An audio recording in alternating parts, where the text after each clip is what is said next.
نن ورځ د مشورتي لویې جرګې پر مهال د پارلمان وکیل بلقیس روشن او همدارنګه غورځنګ سیال ولې له تالار وویستل شول. ټول معلومات را سره په همدې ویډیو کې وګورئ.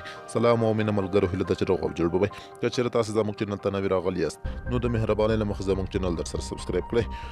نن ورځ د مشورتي لویې جرګې پر مهال د لویې جرګې په تالار کې د فراه د خلکو استازي بلقیس روشن د ولسمشر غني د خبرو په اوږدو کې د نیوکې په ډول هغه لیکنه پورته کړې وه چې وحشي طالبانو ته د باج ورکړه ملي خیانت دی.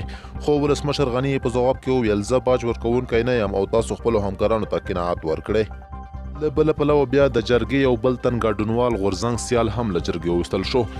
غورځنګ سیال په داسې حال کې په جبري توګه له جرګې وویستل شو چې د ډیورنډ کرښې په اړه خپل معلومات له خلکو سره شریک کړل. غورځنګ سیال دغه غږ پورته کړ چې که چیرې په ډیورنډ معامله شوې وي او یا هم نه وي شوي نو دولت دې په دې دواړو صورتونو کې ولس ته سپیناوی ورکړي او همدارنګه دولت دې دا هم ولس ته روښانه کړي چې پاکستان د ډیورنډ کرښې دې خوا ته تاسیسات جوړوي خو دولت خاموش دی.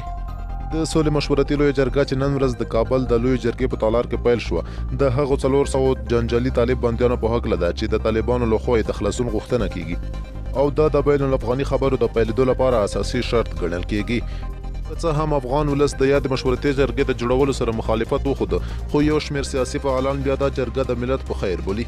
یو شمېر مدني فعالان وایي جرګه یوازې د 400 زندانیانو د سرنوشت په اړه د مشورې لپاره نه ده راوښتل شوي بلکې په دې لویه جرګه کې با ملت له وسلوالو سره د سولې په خبرو کې هم خپل دریځ روښانه کړي.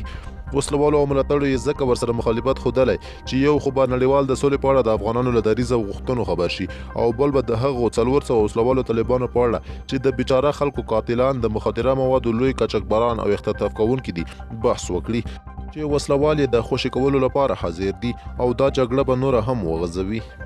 د سولې مشورتي لویه جرګه نن په کابل کې پیل شو او تر سبا ورځې پورې به دوام وکړي چې پکې به د 400 زندانیانو د خوشي کولو سربیره پر مهمو مسایلو هم خبرې وشي.